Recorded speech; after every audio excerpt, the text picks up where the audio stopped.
25 ವರ್ಷದಿಂದ ಕೊರಟಗೆರೆ ಮನೆಮಗನಾಗಿ ಬಡಜನರ ಸೇವೆ ಮಾಡಿದ್ದೇನೆ.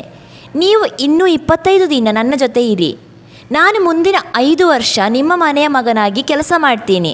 ಮನೆಮಗನ ನಾಮಪತ್ರ ಸಲ್ಲಿಕೆಯ ವೇಳೆ ನನಗೆ ಆಶೀರ್ವಾದ ಮಾಡಲು ಹರಿದು ಬಂದ ಜನಸಾಗರವೇ 2023 ಚುನಾವಣೆಯ ನನ್ನ ಗೆಲುವಿಗೆ ಸಾಕ್ಷಿ ಎಂದು ಮಾಜಿ ಶಾಸಕ PR ಸುಧಾಕರ್ ಲಾಲ್ ತಿಳಿಸಿದರು. ಕೊರಟಗೆರೆ ಪಟ್ಟಣದ ಕಂದಾಯ ಇಲಾಖೆಯಲ್ಲಿ ಚುನಾವಣಾ ಅಧಿಕಾರಿಗೆ ನಾಮಪತ್ರ ಸಲ್ಲಿಸಿದ ನಂತರ ಕೊರಟಗೆರೆ JDS ಪಕ್ಷದ ವತಿಯಿಂದ ಏರ್ಪಡಿಸಲಾಗಿದ್ದ ಕಾರ್ಯಕರ್ತರ ಬೃಹತ್ ಮೆರವಣಿಗೆಯಲ್ಲಿ ಪಾಲ್ಗೊಂಡು ಅವರು ಮಾತನಾಡಿದರು. ಕೊರಟಗೆರೆ ಕ್ಷೇತ್ರದ ಜನತೆಯ ಹೆಸರಿನಲ್ಲಿ ನಾನು JDS ಪಕ್ಷದ ಅಭ್ಯರ್ಥಿಯಾಗಿ ನಾಮಪತ್ರ ಸಲ್ಲಿಸಿದ್ದೇನೆ. ನನ್ನ ಹೋರಾಟಕ್ಕೆ ಶಕ್ತಿಯೇ ನಮ್ಮ ಪ್ರಧಾನಿ ದೇವೇಗೌಡರು. ಮಾಜಿ CM ಕುಮಾರಸ್ವಾಮಿ ಮತ್ತು JDS ಅಧ್ಯಕ್ಷರಾದ ಇಬ್ರಾಹಿಂ ಸಾಹೇಬ್ರು. ನನ್ನ ಯಾವ ಜನ್ಮದ ಪುಣ್ಯವೋ ಗೊತ್ತಿಲ್ಲ, ನಿಮ್ಮೆಲ್ಲರ ಅಕ್ಕರೆಯ ಪ್ರೀತಿ ಸಿಕ್ಕಿದೆ. ನಿಮ್ಮ ಮನೆಮಗನ ನಾಮಪತ್ರ ಸಲ್ಲಿಕೆಗೆ ಸಾವಿರಾರು ಸಂಖ್ಯೆಯಲ್ಲಿ ಆಗಮಿಸಿದ ನಿಮಗೆಲ್ಲರಿಗೂ ತುಂಬ ಹೃದಯದ ಧನ್ಯವಾದ ಅರ್ಪಿಸುತ್ತೇನೆ ಎಂದರು. 25 ವರ್ಷದಿಂದ ನನಗೆ ನಿಮ್ಮ ಆಶೀರ್ವಾದ ದೊರೆತಿದೆ. ನಿಮ್ಮ ಋಣವನ್ನು ತೀರಿಸಲು ನನಗೆ ಒಂದು ಅವಕಾಶ ನೀಡಿ. ನಿಮ್ಮ ಅಣ್ಣ, ತಮ್ಮ ಮತ್ತು ಮನೆಯ ಮಗನಾಗಿ ನಾನು ಸದಾ ಇರ್ತೀನಿ. 2023 ಚುನಾವಣೆಯ ಹೋರಾಟದ ನನ್ನ ಬಲವಾದ ಶಕ್ತಿಯೇ ನೀವು.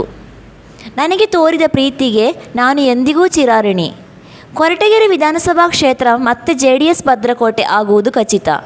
ಕುಮಾರಸ್ವಾಮಿ ಕನಸಿನ ಪಂಚರತ್ನ ಯೋಜನೆಯು ಕೊರಟಗೆರೆ ಕ್ಷೇತ್ರದ ಅಭಿವೃದ್ಧಿಗೆ ಸಹಕಾರಿ ಆಗಲಿದೆ ಎಂದು ತಿಳಿಸಿದರು. ರಾಜ್ಯ ಹಿಂದುಳಿದ ವರ್ಗದ ಅಧ್ಯಕ್ಷ ಮಹಾಲಿಂಗಪ್ಪ ಮಾತನಾಡಿ, 25,000 ಕೋಟಿ ಸಾಲ ಮನ್ನಾ ಮಾಡಿದ ಕೀರ್ತಿ ಕುಮಾರಸ್ವಾಮಿಗೆ ಸೇರುತ್ತದೆ. ಈಗ ರೈತಾಪಿ ವರ್ಗ ಮತ್ತು ಬಡಜನತೆಯ ಅಭಿವೃದ್ಧಿಗೆ ಪಂಚರತ್ನ ಯೋಜನೆ ಜಾರಿ ಮಾಡ್ತಾರೆ. ಕುಮಾರಣ್ಣ ನಮ್ಮ ಪ್ರತಿ ಮನೆಗೂ ಬಂದು ಮನವಿ ಮಾಡಿದ್ದಾರೆ. ಚುನಾವಣೆ ವೇಳೆ ಮಾತ್ರ ಬರುವ ರಾಷ್ಟ್ರೀಯ ನಾಯಕರ ಮಾತು ಯಾರೂ ನಂಬಬೇಡಿ. 30 ವರ್ಷದಿಂದ ನಿಮ್ಮ ಜೊತೆ ಇರುವ ಸುಧಾಕರ್ ಲಾಲ್ಗೆ ನಿಮ್ಮೆಲ್ಲರ ಆಶೀರ್ವಾದ ಇರಲಿ ಎಂದು ಮನವಿ ಮಾಡಿದರು. ಕೊರಟಗೆರೆ ಪಟ್ಟಣದ ಸರ್ಕಾರಿ ಬಸ್ ನಿಲ್ದಾಣದಿಂದ 30,000ಕ್ಕೂ ಅಧಿಕ JDS ಮುಖಂಡರು, ಕಾರ್ಯಕರ್ತರು ಮತ್ತು ಅಭಿಮಾನಿಗಳ ಜೊತೆಗೂಡಿ ಕಂದಾಯ ಇಲಾಖೆಯ ಕಚೇರಿ ಆವರಣದವರೆಗೆ ಮಾಜಿ ಶಾಸಕ PR ಸುಧಾಕರ್ ಲಾಲ್ ಬೃಹತ್ ಮೆರವಣಿಗೆ ನಡೆಸಿದರು. ಸುಡುವ ಬಿಸಿಲಿನಲ್ಲೂ ಸಾವಿರಾರು ಕಾರ್ಯಕರ್ತರು ಕುಣಿಯುತ್ತಾ ತಮ್ಮ ನಾಯಕನ ಪರವಾಗಿ ಜೈಘೋಷ ಹಾಕಿ JDS ಪಕ್ಷದ ಪರವಾಗಿ ಭರ್ಜರಿ ಪ್ರಚಾರ ನಡೆಸಿದರು.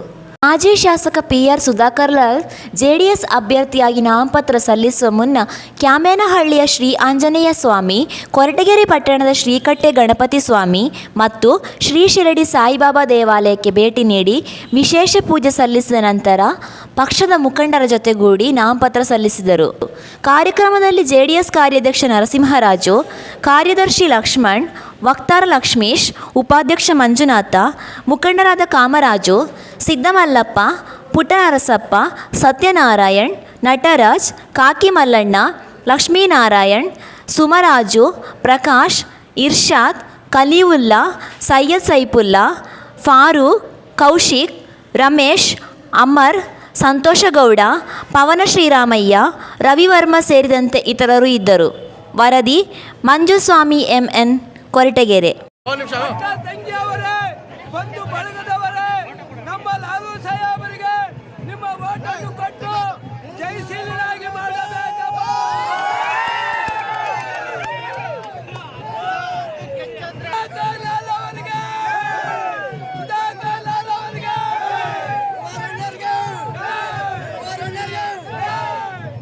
ನಾನು ತಮ್ಮಲ್ಲಿ ಕೈ ಮುಗಿದು ಕೇಳ್ಕೊಳ್ತೇನೆ, ಕೇವಲ ಇನ್ನು 25 ದಿನ ನೀವು ನನ್ನ ಜೊತೆಯಲ್ಲಿರಿ. ಇನ್ನು 5 ವರ್ಷ ನಾನು ನಿಮ್ಮ ಜೊತೆಯಲ್ಲಿ ಇರ್ತೇನೆ.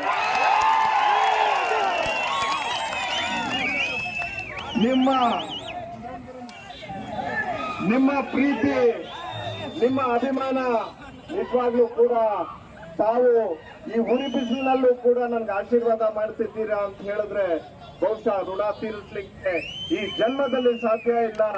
ನಾನಾದ್ರೂ ಕೂಡ ಪ್ರಾಮಾಣಿಕವಾಗಿ ನಿಮ್ಮ ಮನೆಯಲ್ಲಿ ನಿಮ್ಮ ಸಹೋದರನಾಗಿ, ಅಣ್ಣನಾಗಿ, ಮಗನಾಗಿ ಸದಾ ನಿಮ್ಮ ಸೇವೆಯನ್ನ ಮಾಡ್ಕೊಂಡು ಬಂದಿದ್ದೀನಿ.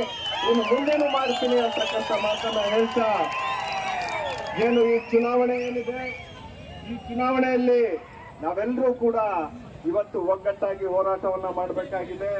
ಇವತ್ತು ನಿಮ್ಮೆಲ್ಲರಿಗೂ ಕೂಡ ಗೊತ್ತಿದೆ, ನಮ್ಮ ಶಕ್ತಿ ಏನಂದ್ರೆ ಜನಶಕ್ತಿ, ನಮ್ಮ ಶಕ್ತಿ ಏನಂದ್ರೆ ನಿಮ್ಮ ಶಕ್ತಿ, ನಮ್ಮ ಶಕ್ತಿ ಏನಪ್ಪಾ ಅಂತ ಹೇಳಿದ್ರೆ ಮಾನ್ಯ ದೇವೇಗೌಡ ಅಪ್ಪಾಜಿ ಅವರು, ನಮ್ಮ ಶಕ್ತಿ ಅಂದ್ರೆ ಕುಮಾರಣ್ಣನವರು, ನಮ್ಮ ಶಕ್ತಿ ಅಂದ್ರೆ ಈ CM ಇಬ್ರಾಹಿಂ ಸಾಹೇಬ್ರು.